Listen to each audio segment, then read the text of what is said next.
mi ò mọ ohun tí mo ṣe fún bàbá yẹn o, kò yé mi o. Ohun tí mo ṣe fún bàbá yẹn o, ìwọ náà máa jó. Tó fi dá mi sí, tó fi ń tì mí láyé o, tó fi dá mi lọ́lá, tó fi ń gbè mí níjà o, èmi ò dẹ̀ mọ̀ ohun tí mo ṣe fún bàbá yẹn o, tó bẹ́ẹ̀ o. Ọ̀rẹ́ mi jẹ́ àjọkọ́, mi ò máa mọ̀ ohun tí mo ṣe fún bàbá yẹn o, kò yé mi o. Ohun tí mo ṣe fún bàbá yẹn o, tó fi dá mi lọ́lá, tó fi ń gbè mí níjà o, tó fi dá mi sí, tó fi ń gbè mí níjà o, mi ò máa dẹ̀ mọ̀ ohun tí mo ṣe fún bàbá yẹn o. Ìjọ ẹ̀dá tó bẹ́ẹ̀ o. Gbogbo ọlọ́pẹ́ ṣe máa wọlé o, máa rọra.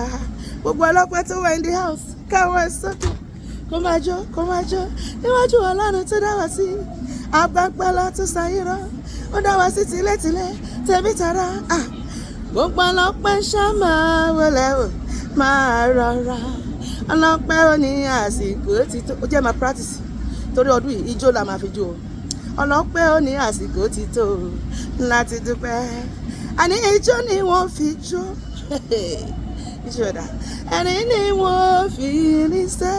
Gbogbo ohun tátàrò pé ó gbòmí lójú mi o, ijó ni mo fi jó. Ọ̀rẹ́ mi pariwo, ijó ni wọ́n fi jó lọ́dún iṣẹ́. Ẹni ni wọ́n fi níṣẹ́. Àlọ́ ohun tátàrò pé ó gbòmí lójú mi, ijó ni mo fi jó. Èmi ò máa mọ àdí tó fi fẹ́ràn mi. Mo kàn ní pé Jésù fẹ́ràn mi ni. Mi ò mọ àdí tó fi fẹ́ràn mi o, Olúwa. Èmi ò mọ̀ mo ṣẹ́rí pé Jésù fẹ́ràn mi. Èmi ló kàn, èmi nire kan o. Èmi ló kàn, èmi nire kan. Èmi àti ẹni rẹ̀ kan lọ́dún yìí. Èṣìfẹ́ èṣùkọ̀. Bẹ́ẹ̀ ni lọ́dún yìí a máa jó ijó àrà ọ̀tọ̀, a máa kọ orin tuntun. Ìyanu máa ṣẹlẹ̀ láyé mi àti ẹ̀sọ́pá mi lórúkọ Jésù. Bẹ́ẹ̀ ló máa rí. Àmín.